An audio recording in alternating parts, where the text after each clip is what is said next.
Registration. Before you apply, you will need to register yourself in the application portal. Application. You will need to provide your personal details, as well as confirm your right to work in the UK and the civil service. Remember, you will need the documents to confirm this later in the process. You may be able to give up to 3 location preferences. Do not select any location you cannot accept a role in. Personal statement. You will then be asked to provide a personal statement in 500 words on the behaviour indicated in the advert. You should refer to the Civil Service Success Profiles for information. Do not include personal details, and evidence provided must be yours or your application may be withdrawn. Top tip: use the STAR model to help you write your personal statement. Situational judgment test.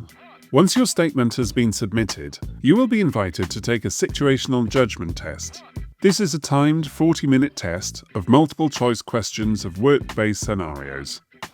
Reasonable adjustments are available. Personal statement sift.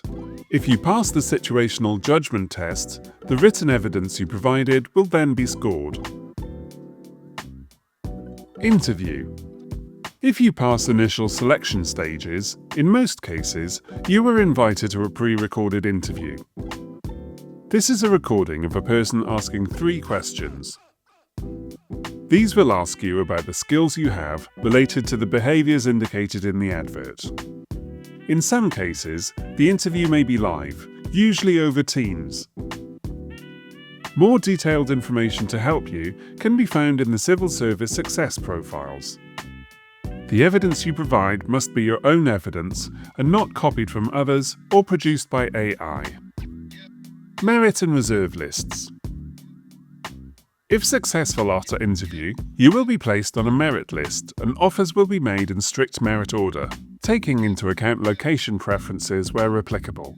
You may be placed on a reserve list if your application is successful, but we cannot immediately offer you a post. Provisional offer. Once a provisional offer is made, we will confirm this via email and you will have 5 days to accept this offer in the applicant tracking system. You will also be asked to provide original documents to confirm your identity and right to work. Pre-employment checks. You will be asked to provide information to support the pre-employment checks. These are a DBS criminal record check, a health declaration, your employment history and references, details of a counter-signatory, an internal fraud database check. Formal offer. When all your checks have cleared, you will be made a formal offer. You will need to accept this within the applicant tracking system. Once you accept the offer, you will receive your contract terms and details about your first day and what to bring with you.